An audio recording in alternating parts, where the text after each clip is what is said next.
hari Ahad 11 Oktober atau 23 Safar.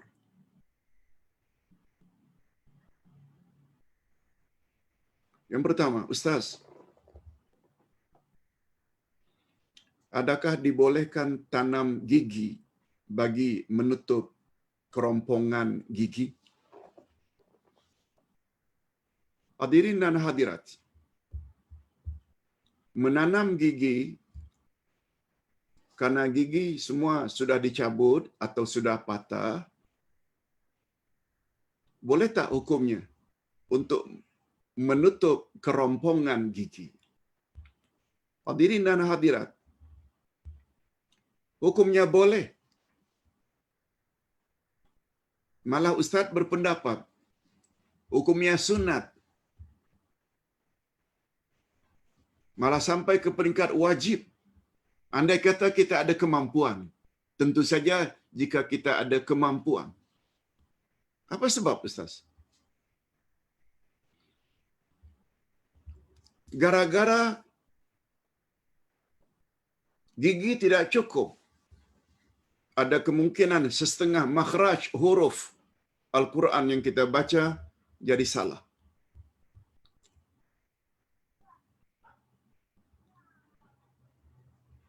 Disebabkan karena kerompongan, barangkali makhrajnya tidak dapat dibaca dengan lengkap. Bagi Ustaz, paling kurang hukumnya sunat. Kecuali bagi orang yang tak mampu. Tak mampu, itu lain halnya. Bagi kita yang mampu, usahakanlah supaya gigi itu lengkap. Supaya makhraj. Huruf Arab tak sama ya dengan huruf Rumi.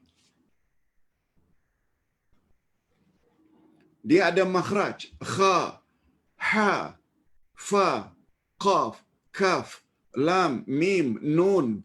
Semuanya ada. Itu barulah sempurna bila gigi sempurna. Jadi bagi yang punya kemampuan, kita tanam gigi atau pakai gigi palsu, pasang tanggal juga boleh. Pokoknya tujuannya supaya bacaan kita khasnya dalam salat tidak tersalah dan betul tajwidnya. Wallahu a'lam. Rasuna Abu Hanifah. Assalamualaikum Pak Ustaz, bolehkah kita baca A'udzubillahi minasyaitanirrajim setiap kali baca surah dalam salat?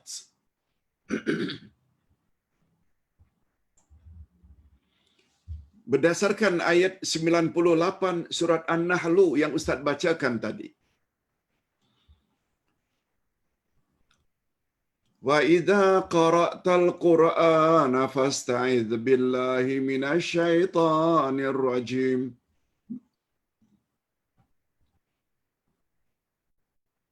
Apabila kamu akan membaca Al-Quran, maka awalilah bacaan kamu itu dengan a'udzubillahi minasyaitonir rajim. Ustaz ada sebut di dalam kitab Ustaz tafsir surat Al-Fatihah.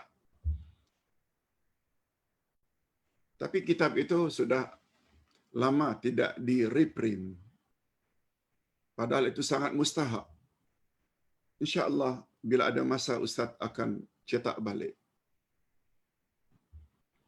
Ustaz masih ingat lagi pembahasan di dalam kitab tersebut. Ada ulama mengatakan hukumnya wajib baca a'udzubillah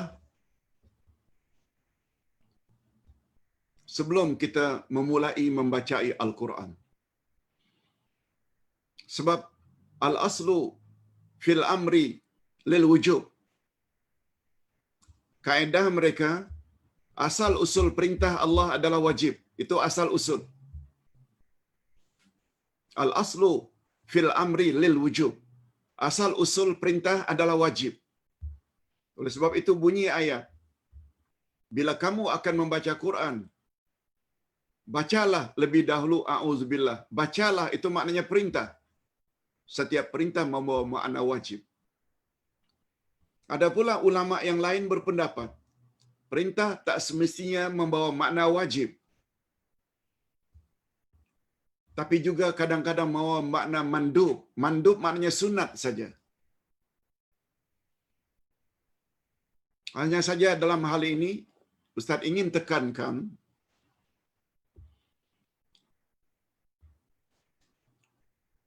majoriti ulama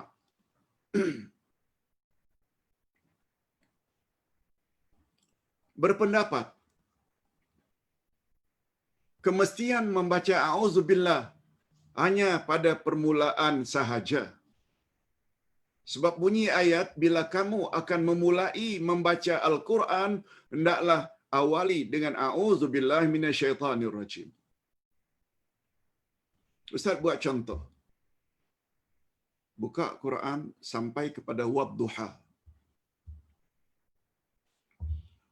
Kita akan baca, karena ini mula-mula a'udzubillahi minasyaitanirrajim. Bismillahirrahmanirrahim. Wadduha wallaili idza saja ma wadda'aka rabbuka wa ma qala, sampai akhir ayat. Wa amma bi ni'mati rabbika fahaddits. Bismillahirrahmanirrahim. Alam nashrah laka sadrak wa wada'na 'anka wizraka alladhi anqadha dhahrak. Hingga akhir ayat. Alam nashrah. Fa idza faragta fansab wa ila rabbika farghab. Bismillahirrahmanirrahim. Wattini wazzaitun. Ini bacaannya yang betul. A'udzubillah pada awal sahaja. Selesai wadduha, sambung alam nashrah, baca bismillah saja. Sebab peranan bismillah adalah untuk membezakan satu surah dengan surah yang lain. Selesai alam nashrah, menyambung surat Wattin, bismillah saja awali. Tak perlu a'udzubillah lagi setiap surah. Nah, yang ditanya oleh Rasuna adalah dalam salat. Prinsipnya sama. Cuma para ulama fiqh berpendapat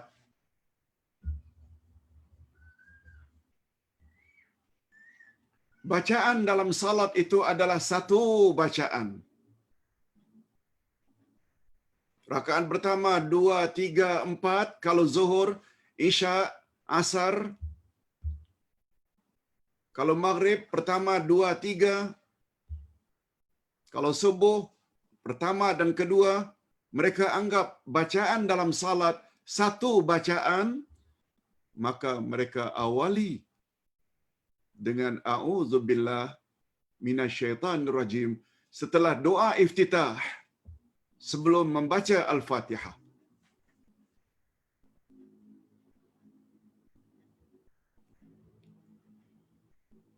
Setelah doa iftitah, la syarika lahu wa bidzalika umirtu wa ana minal muslimin.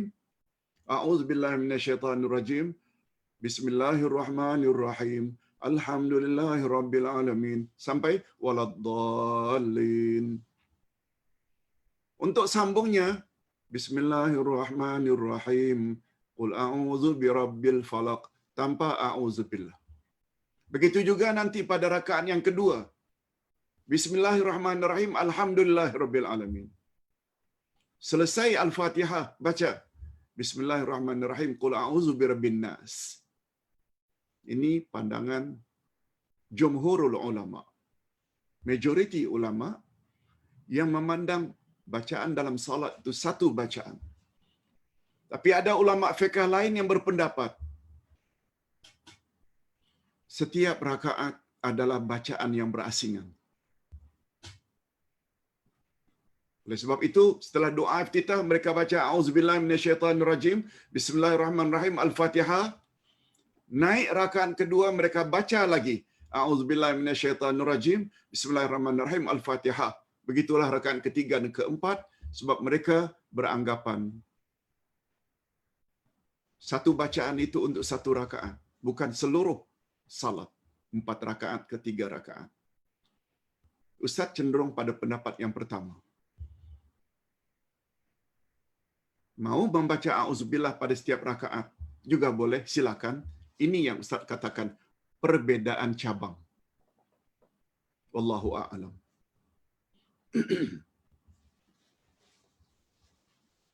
Begitu juga sebagai tambahan. Bila kita ingin membaca Al-Quran dalam tafsir, tafsir yang kita belajar umpamanya dari ayat 5 Al-Ma'idah, bukan dari awal. Ustaz selalu baca langsung setelah a'udzubillah minasyaitonirrajim tanpa bismillah, langsung baca ayat. Begitu juga apabila kita membaca ayatul kursi selesai salat fardu, langsung a'udzubillahi minasyaitonirrajim, Allahu la ilaha illa huwal hayyul qayyum. Tak perlu bismillah. Dan a'udzubillah itu perlu sebab kita dah selesai salat. A'udzubillah yang kita baca tadi dalam salat sudah tak dipakai lagi. Kita perlu baca a'udzubillahi minasyaitonirrajim sekali lagi sebab kita akan baca surat ayat Al-Kursi. Adapun 3 qul kemudiannya tak payah a'udzubillah lagi. Sebab itu satu bacaan. Wallahu a'lam. Bagus pertanyaannya. Ustaz dapat jawab seperti ini karena Ustaz memang belajar perbandingan ilmu fiqh. Dalam satu-satu masalah, ulama berpendapat begini, ini dalilnya. Ulama berpendapat begini, ini dalilnya. Jadi kita tidak terlalu kaku dalam masalah ibadat. Yang penting ikut Rasul. Adapun pemahaman cara para ulama, kita perlu ambil kira sebab mereka pakar dalam bahasa. Hadirin dan hadirat rahimakumullah.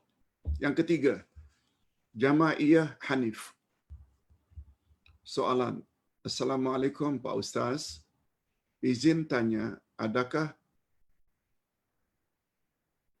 kiat atau kaedah tertentu untuk kita minta ampun dari dosa syirik, terutama dosa syirik yang tersembunyi? Ya, Dr. Jamaiyah Hanif. Ustaz tadi sudah sebut kaedah tobat nasuha. Kita dah sebut.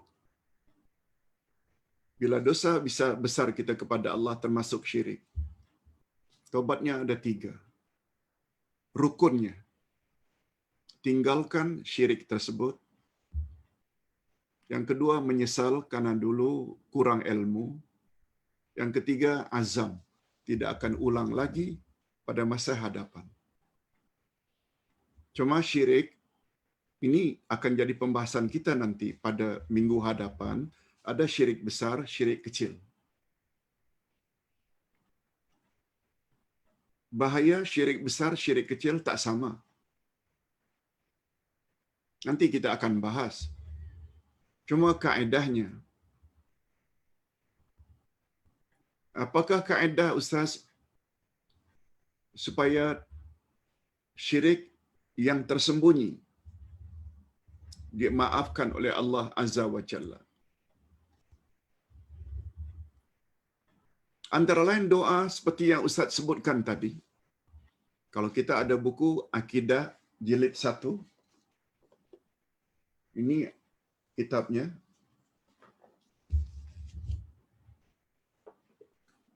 Di bahagian akhir ini, akhir sekali, ada doa itu.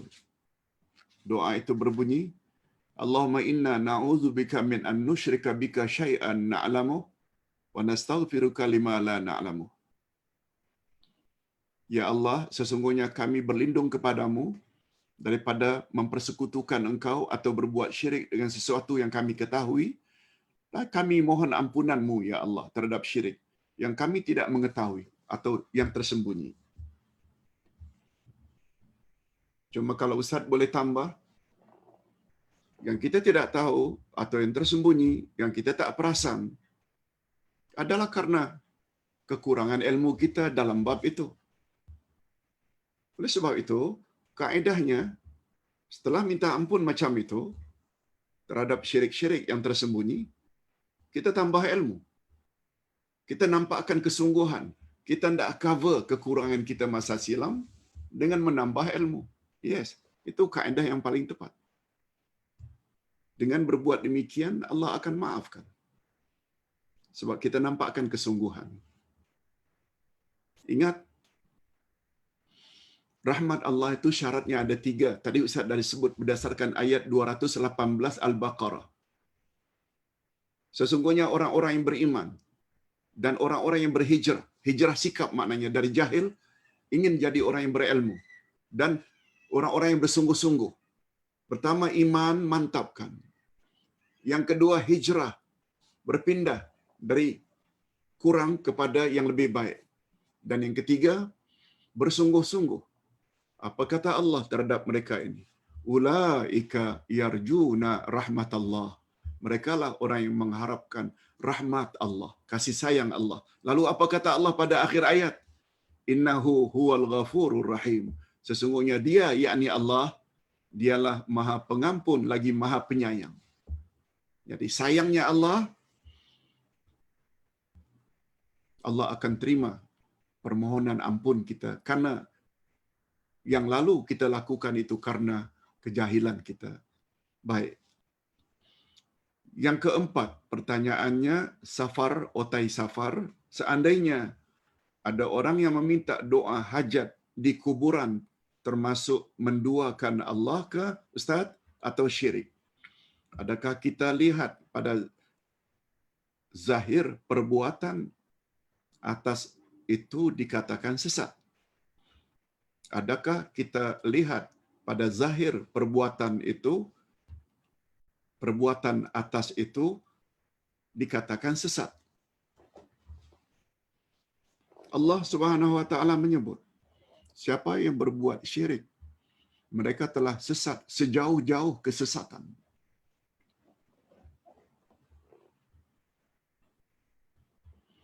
Ustaz ulang sekali lagi pertanyaan otai safar safai. Otai. Seandainya ada orang yang minta doa hajat di kuburan, termasuk tak itu amalan syirik, Ustaz? Pertanyaan ini mengingatkan Ustaz dengan alasan yang digunakan oleh orang-orang musyrikin Mekah, penyembah kubur, penyembah berhala. Turun ayat Quran mengatakan, jangan kamu sembah kuburan itu. Apa Abu Jahal, Abu Lahab dan penyembah kuburan itu jawab? Ma na'buduha. Kami tidak menyembah pun, wahai Muhammad, illa liyuqarribuna ilallahi zulfa. Tujuan kami datang ke sini supaya mereka yang tertanam di kuburan ini dapat mendekatkan diri kami kepada Allah sedekat-dekatnya. Itu jawaban Abu Jahal, Abu Lahab. Kalau dilarang menyembah berhala, kalau dilarang memuja-muja kuburan tertentu, kononnya tertanam di situ orang saleh, orang yang taat pada Allah. Mereka tetap menafikan. Kami tidak menyembah.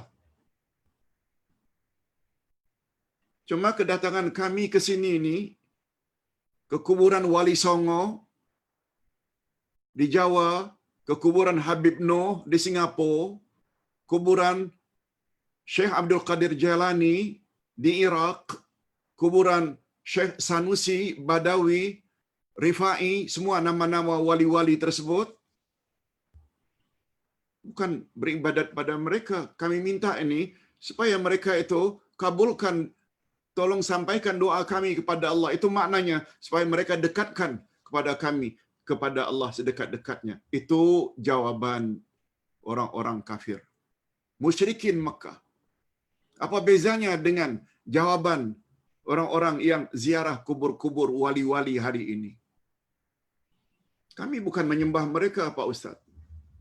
Cuma kami datang ke sini, mudah-mudahan dengan memohon di atas kuburan mereka, doa kami dikabulkan oleh Allah. Apa bezanya? Nabi katakan orang yang jawab macam itu syirik. Tapi hari ini kita tak berani mengatakan itu perbuatan syirik. Mudah-mudahan para hadirin dan hadirat memahami maksud Ustaz. Ini yang kadang-kadang orang tak suka. Tak apalah. Yang penting Ustaz sudah sampaikan. Tolong, jangan punya anggapan di atas kubur-kubur tertentu ada keistimewaannya. Tak. Nabi telah sebut dah tempat-tempat yang makbul berdoa itu. Di Arafah, ketika wukuf, di Mizab, di bawah pancuran emas, di Raudah di Madinah, antara mimbar Nabi dan kubur Nabi. Hijr Ismail, di depan Ka'bah, pintu Ka'bah. Itu semua tempat-tempat yang makbul. Bukan, hatta tempat yang makbul bukan berdoa di depan kuburan Nabi. Bukan. Nabi tak pernah sebut itu. Kita pula mendakwa kubur wali-wali tertentu bila kita mohon boleh makbul. Itulah jawaban orang-orang musyrikin ketika Nabi larang menyembah kubur dan berhala zaman. Fahami Al-Quran. Al-Quran cakap macam itu. Semua cakap dalam Quran adalah benar belaka. Nabi Muhammad hanya disuruh menyampaikan ayat 29 Al-Kahfi. Wa qulil haqqu mir rabbikum faman syaa'a falyu'min wa man syaa'a falyakfur. Hai Muhammad, sampaikan kepada umatmu, yang aku sampaikan ini adalah kebenaran yang datang dari Tuhanmu. Siapa yang mau beriman, silakan beriman. Barang siapa yang ingin memilih kafir, Muhammad, biarkan dia kafir. Itu bukan urusan kamu lagi. Mesej yang sama Ustaz ingin sampaikan. Setelah kita belajar, ayat Quran ada, hadis Nabi ada, lalu kita memilih untuk tidak percaya, itu pilihan kita. Hadirin dan hadirat rahimakumullah. Yang kelima, Ramlah Muhammad Ali. Salam Pak Ustaz. Jika seseorang meninggalkan salat fardu disebabkan gangguan sihir, adakah dia berdosa? Saya difahamkan dia berdosa karena meninggalkan salat itu. Tetapi dosanya meninggalkan salat ditanggung oleh orang yang buat sihir padanya. Betulkah begitu Pak Ustaz? Jazakallahul khairan. Hadirin dan hadirat, pertama sekali Ustaz ingin yakinkan para jamaah, sihir memang wujud. Sihir memang wujud. Dia wujud sejak zaman Nabi Musa lagi. Zaman Nabi Sulaiman lagi. Sihir menjadi-jadi. Cuma yang kita tidak boleh percaya, sihir dapat memberi kesan. Seorang sakit, seorang akan mati. Sihir yang membuat itu tak boleh. Sihir hanya berkesan jika dengan izin Allah. Itu sebabnya kita diajar baca ayat-ayat ini supaya terhindar daripada sihir. Cara yang paling sangat bagus, rajin saja tahajud dan witir. Sepertiga malam, bahasa Arab namanya sahur. Sahur bukan nama makan ya.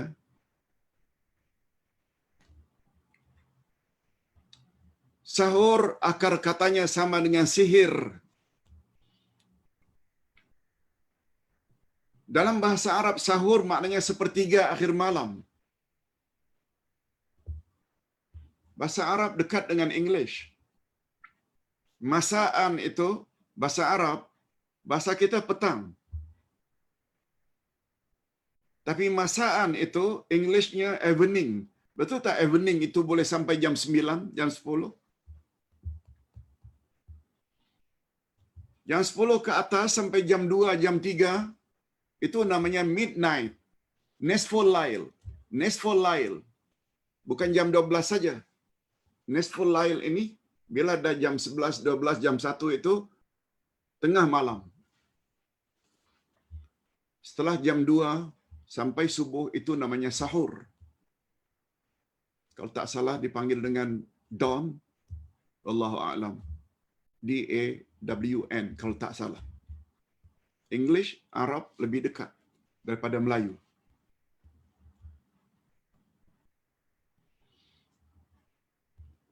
Mengapa sihir dinamakan sihir? Karena sihir itu biasanya dilakukan ketika manusia sedang leka. Manusia leka biasanya waktu sahur. Jam 3, 4, 5. Mereka lah orang yang paling mudah diserang oleh sihir. Sebab kita waktu itu tidak protect diri kita. Kecuali orang yang protect sebelum dia tidur dengan ayatul kursi, 3 qul. Ini mereka dapat dijaminan daripada Allah. Tidak akan dapat diganggu oleh sihir atau oleh syaitan. Lebih-lebih lagi, jam 3, jam 4, 4:30, jam 5, kita beribadat pada Allah. Garanti kita akan mendapat perlindungan daripada Allah, daripada sihir. Nah, sekarang persoalannya. Bila dia sihir tersebut membuat dia tidak siuman. Sihir kadarnya berbeza-beza. Sampai ke peringkat tidak sadarkan diri. Meracau-racau. Nah, Ustaz punya pandangan mereka dalam kategori hadis Nabi. Siapa yang tertidur waktu salatnya adalah ketika dia bangun. Salat bagi orang yang terlupa adalah ketika dia ingat. Nah, sekarang orang yang kena sihir berhari-hari tak sadarkan diri. Dia termasuk ke dalam golongan orang yang tak ingat. Oleh sebab itu apabila dia sembuh nanti, dia perlu qada salat yang dia tinggalkan.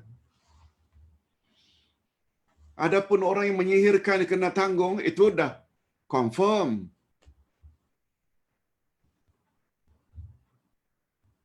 Orang yang menyihir saja dalam Islam dibunuh. Dalam Islam, orang yang menyihir itu adalah dibunuh sampai mati.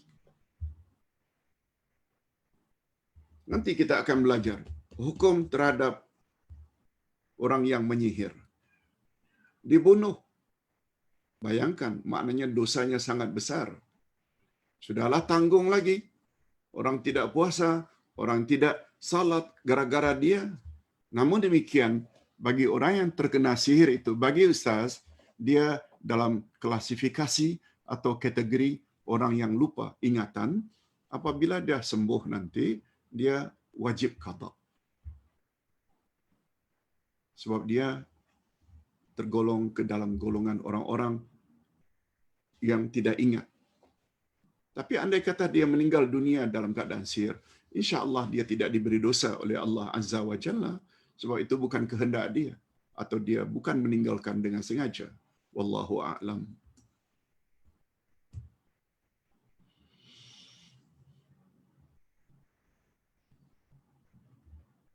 Begitu pertanyaan Ramal Muhammad Ali. Yang keenam, Ustaz, syafaat itu akan terjadi di akhirat. Adakah boleh terjadi di dunia? Contoh, berkat syafaat Pak Guru, ini dan itu.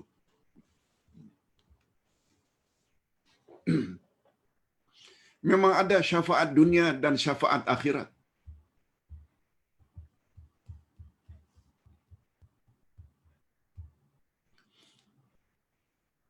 Syafaat sebenarnya dari kata syafa', lawan dari witir. Witir itu ganjil, Syafaat itu genap. Syafaat di dunia ini termasuk kita tinggal di dusun, kampung, nak buat surau, tak ada biaya. Ingat kawan dulu, waktu kecil, satu sekolah rendah, sekolah menengah, sama. Tapi sekarang jadi menteri. Jadi bisnesmen yang berjaya. Lalu masyarakat kampung tahu, kita ini kenal baik dengan menteri anu. Kita kenal baik dengan bisnesmen berkenaan. Lalu orang kampung kata, kamu kan kawan baik dengan si Fulan yang jadi menteri sekarang ini. Engkau kan kenal baik dengan A. Kau kenal baik dengan B. Dia orang kaya di Kuala Lumpur. Tolong bawa surat ini, memohon bantuan. Kita perlu 10,000 untuk bina surau, untuk renovasi surau. Lalu kita pun pergi. Jumpa kawan kita yang menteri ke, bisnesmen yang berjaya ke. Kawan, masih ingat kan kita dulu sama-sama sekolah rendah, sekolah menengah. Saya diminta oleh orang kampung untuk membawa surat permohonan ini. Lalu dapatlah bantuan 8,000 ke 10,000 ke. Itu maknanya kita menggunakan orang tersebut untuk memberi syafaat kepada kita.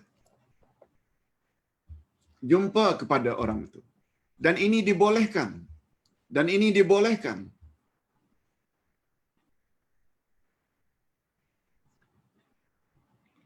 Kita bukan buat jahat pun karena kita kenal dia orang kaya. Ini namanya kita memohon syafaat melalui A tadi.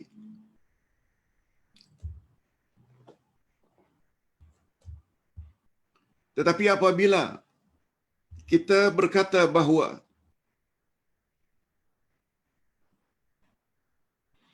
syafaat tersebut akan terjadi di akhirat ke atau bolehkah juga terjadi di dunia, yang kita selalu sebut bab syafaat ini, yang syaratnya izin Allah dan redha Allah, itu di akhirat. Tapi syafaat di dunia seperti tadi. Syafaat di dunia tak ada masalah.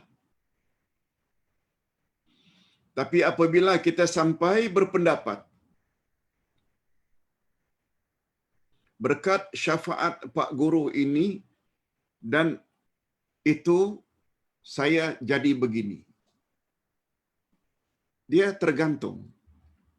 Syafaat yang macam mana? Barangkali pertolongan itu dalam bentuk doa.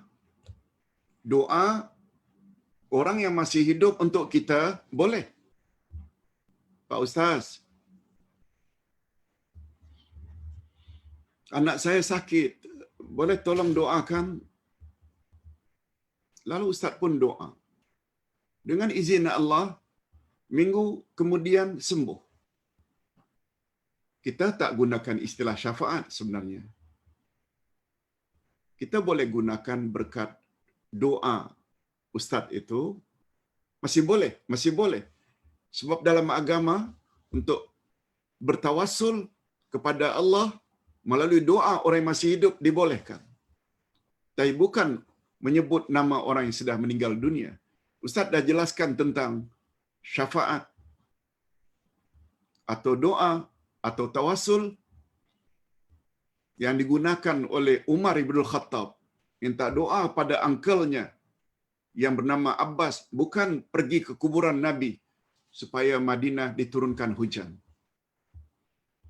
Umar sendiri juga pernah memberitahu pada Nabi bahawa beliau akan pergi umrah. Dan Nabi katakan, la tansani fi du'aik. Jangan lupa ya, sesampainya di Mekah tolong doakan aku, kata Nabi. Itu sebabnya dalam ilmu akidah, tawasul ini bukan saja dari murid kepada guru supaya doakan, guru minta supaya murid doakan juga boleh. Sebab Nabi juga minta Umar bin Khattab mendoakan beliau. Sebagaimana doa kita selesai azan supaya Nabi diberi oleh Allah al-wasilah, tempat yang paling istimewa dalam syurga. Maknanya kita boleh berdoa untuk Nabi. Dan Nabi pula semasa hayatnya boleh berdoa untuk umatnya. Berkat doa Nabi, anak angkat Nabi yang bernama Anas bin Malik. Anas bin Malik, anak angkat Nabi, yang dipanggil dengan panggilan manjanya Unais. Dia akhirnya jadi orang yang panjang umur dan jadi orang yang kaya raya berkat doa Nabi. Kata Nabi, "Ya Rab, akthir Anas malang katsira wa waladan." Dan. Ya Allah, banyakkanlah harta untuk Anas. Banyaklah zuriat untuknya, panjangkan umurnya. Akhirnya berkat doa Nabi tersebut, yang ketika itu masih hidup, Anas jadi orang yang sangat kaya. Dia punya anak cucu berjumlah 125 orang. Umurnya baru meninggal dunia umur 103 tahun. Ini kita tak katakan syafaat, tapi itu melalui doa Nabi Muhammad sallallahu alaihi wasallam. Wallahu a'lam. Syafaat hanya digunakan biasanya untuk bantuan pertolongan di akhirat nanti. Itu pun dengan syarat telah mendapat izin Allah dan redha Allah. Ustaz pernah ingat dulu, untuk mendapat syafaat di akhirat yang kita perlu jaga satu saja, bukan dua. Bukan izin Allah. Izin Allah ini otoriti Allah nak bagi pada siapa. Itu bukan hak kita. Apalagi menetapkan orang itu boleh syafaat kita, boleh syafaat kita. Tak. Dia sangat tergantung pada izin Allah. Sebagaimana firman Allah dalam ayatul kursi, "Man dzalladzi yashfa'u indahu illa bi'idznih." Tidak ada seorang pun dapat memberi syafaat di akhirat nanti melainkan dengan izin Allah. Hanya saja izin Allah kepada Nabi Muhammad, izin Allah pada malaikat, izin Allah pada siapa-siapa yang Allah ingin izinkan. Terhalang kita mendapat syafaat orang berkenaan gara-gara Allah tak reda pada kita. Perkara yang boleh menghalang sehingga kita luput dari syafaat Nabi Muhammad adalah syirik. Di sini. Sekali lagi, bila bercakap tentang syirik, biasanya dia merujuk kepada akhirat. Wallahu a'lam. Yang ketujuh, second last, Zainuddin Muhammad. Maaf, Zainul Abid Muhammad. Ada ustaz yang minta membaca tahlil 70,000 kali agar mayat tidak disiksa apabila baru dikebumikan. Karena bolehkah dikebumikan? Boleh ustaz jelaskan? Jazakallahu khair. Allahu akbar. Nabi sallallahu alaihi wasallam tak pernah sebut dalam bilangan 70,000 baca tahlil, maknanya la ilaha illallah. Ingat ya, tahlil itu istilah untuk la ilaha illallah. Sebagaimana takbir untuk Allahu Akbar. Tahmid untuk Alhamdulillah.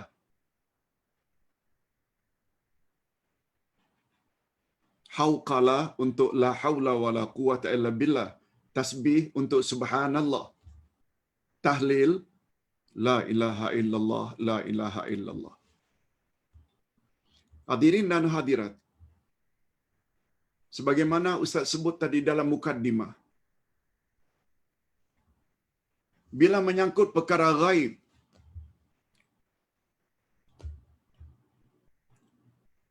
perkara ghaib hanya dua pihak saja yang tahu. Allah mengetahui ghaib hakiki, bila seseorang akan mati, bila kiamat akan terjadi. Nabi, Rasul, para malaikat pun tak tahu. Itu namanya ghaib hakiki.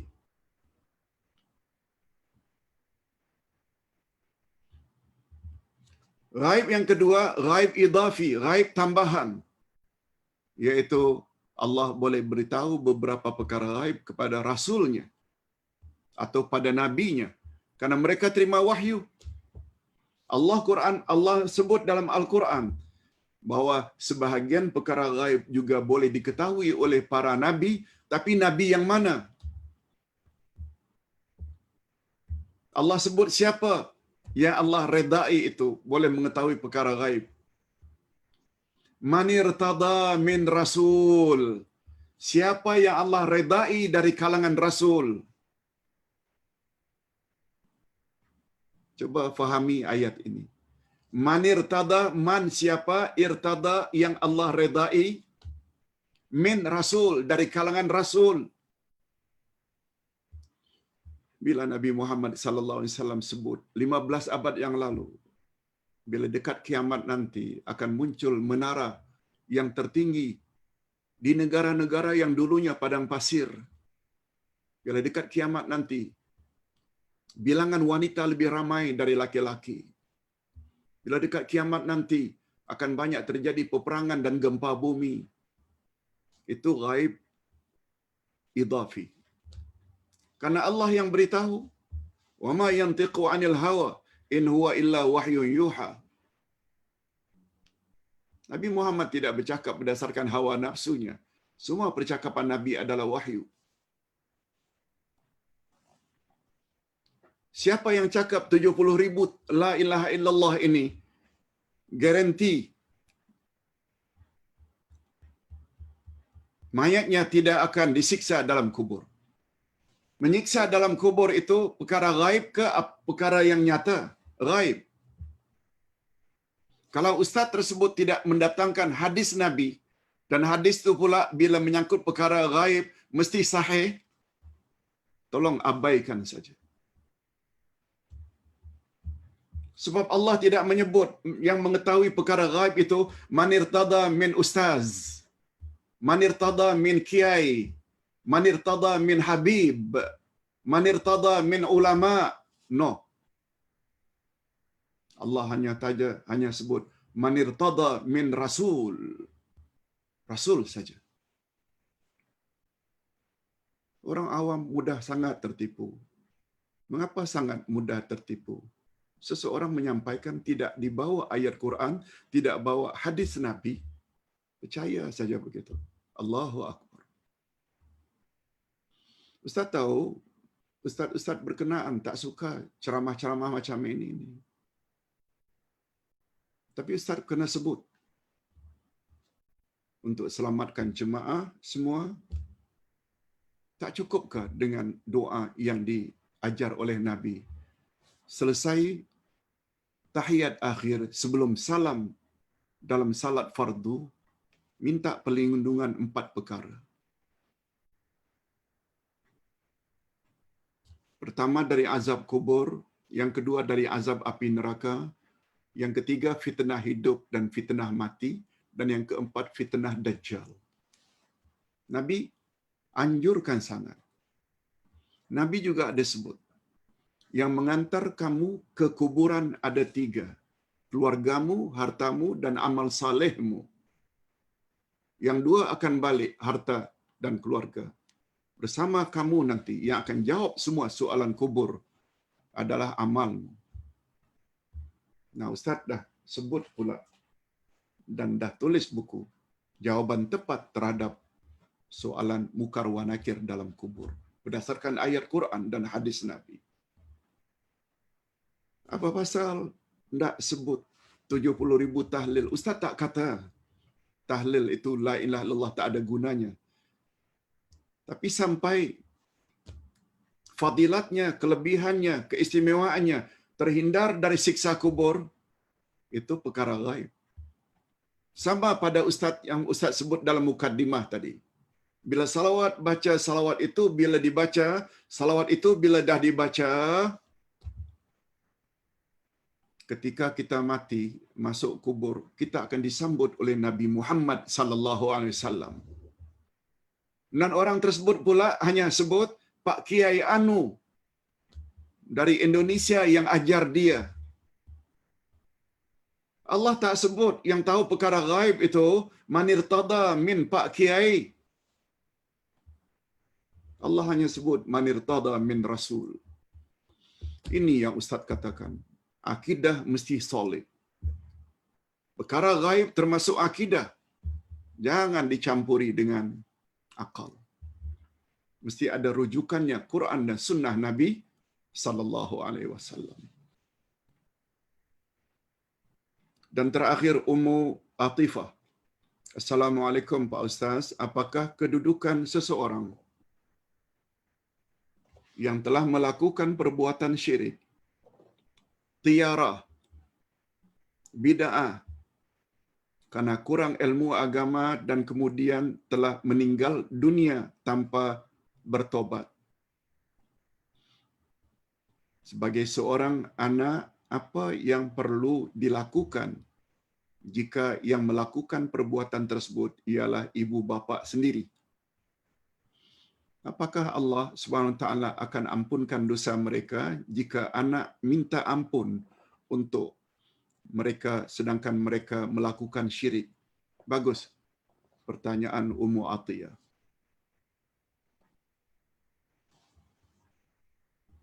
Hadirin dan hadirat, barangkali masih ingat Rasulullah berusaha sampai akhir hayatnya. Maksudnya sampai akhir hayat angkelnya Abu Talib supaya mengucap 2 kalimah syahadat.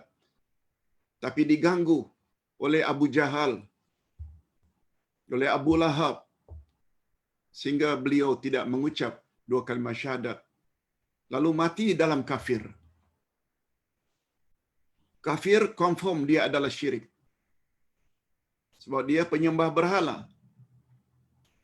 Ketika beliau meninggal dunia, Nabi sedih, Nabi menangis. Nabi dihibur oleh Allah. Innaka la tahdi man ahbabta walakinnallaha yahdi man yasha. Engkau tidak akan mampu memberi hidayah. Walaupun orang itu orang yang paling engkau kasihi. Hidayah milik Allah. Allah akan beri hidayah kepada orang yang dia kehendaki. Setelah dapat teguran itu, Nabi masih lagi ingin memohon pada Allah agar Allah ampun dosa angkelnya yang mati kafir. Allah tegur lagi, ya ayuhan Nabi, Nabi, jangan kamu minta ampun kepada orang-orang yang mati dalam keadaan kafir, mati dalam syirik, walaupun dia adalah kaum kerabatmu sendiri. Berdasarkan ayat itu, orang yang mati kafir, orang yang mati dalam syirik, kita tidak boleh minta ampun. Tapi, ini tapi. Ummu Atiyah dan hadirin hadirat perlu ingat. Andai kata orang-orang terdahulu meninggal dunia, mereka percaya dengan bomo, mereka pakai tangkal, mereka pakai gunakan tiara, tilik, tenung dan lain-lain. Semah sana, semah sini, minta di atas kuburan wali-wali, keramat. Perbuatan itu confirm adalah syirik. Tapi mereka tak tahu itu syirik. Bukan tak mau belajar, tak tahu. Orang yang mengajar pun tak ada zaman dahulu. Malah yang terlibat pergi ke kuburan-kuburan itu justru ustaz-ustaz. Itu sebabnya nasihat ustaz sebelum lupa, bila kita nanti boleh pergi umrah atau melancong, setengah-setengah travel agent akan bawa kita ke kuburan wali-wali di sana. Sama ada di Turki, sama ada di Jordan, sama ada di Syria, sama ada di Iraq. Kemana saja. Sama ada di Mesir. Ziarah kubur no problem. Tapi beranggapan berdoa, beranggapan di kubur-kubur wali-wali tersebut lebih makbul, tolong jangan percaya itu. Walaupun guide kita kata, oh siapa yang berdoa di sini, ini. Semua itu karut belaka. Hati-hati. Ziarah kubur tidak salah. Kita boleh berdoa. Ustaz dah sebut dah. Ziarah kubur ni ada dua kegunaannya.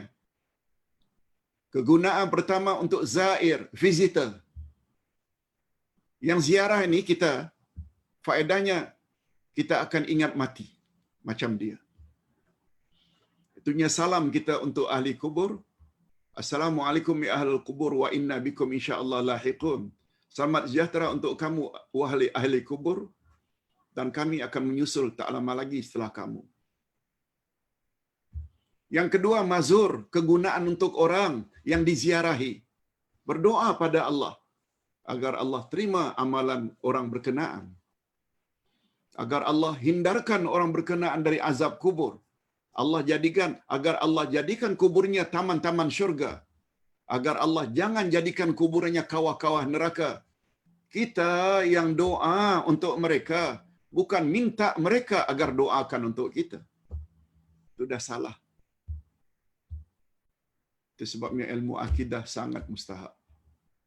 Kata Nabi, hindarkan syirik walaupun sebesar kaki semut. Lihat tu. Sedikit saja boleh buat syirik. Okey. Oleh sebab itu, sebagaimana pertanyaan Ummu Atiyah, mak bapak kita dulu tak tahu, Ustaz. Bukan dia tak mau tahu. Orang yang mengajar pun tak tahu. Malah ustaz-ustaz pun buat perkara-perkara berkenaan. Macam mana orang awam tak terikut-ikut? Bagi ustaz, mereka dimaafkan oleh Allah. Mereka dimaafkan oleh Allah.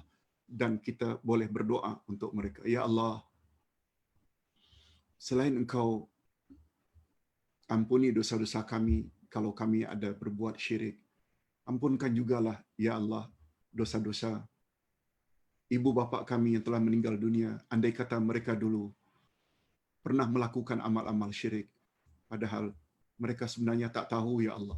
Mereka betul-betul jahil, ya Allah. Akui saja, dan Allah Maha mengetahui.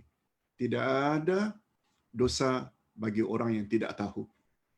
Tapi jangan pula macam Ustaz selalu berpesan, kalau kita tidak mau banyak tahu, akhirnya malas dengar ceramah-ceramah seperti ini. Itu nanti akan ada pertanyaan lain lagi. Kamu tidak tahu, bukankah ada orang yang mengajar? Mengapa kamu tidak mau dengar? Itu pertanyaannya lain lagi. Terhadap mak bapak kita terlebih dahulu, kita minta ampun pada Allah karena mereka, Ustaz yakin tidak akan diberi dosa karena mereka dalam kejahilan. Wallahu a'lam. Wallahu a'lam. Ini dulu yang dapat Ustaz sampaikan. Mudah-mudahan apa yang Ustaz sampaikan ini ada manfaat untuk kita semua. Ustaz sayang kepada kita semua, jemaah. Sebagaimana jemaah juga diharap tolong doakan Ustaz supaya sihat dan dapat menyampaikan kebenaran.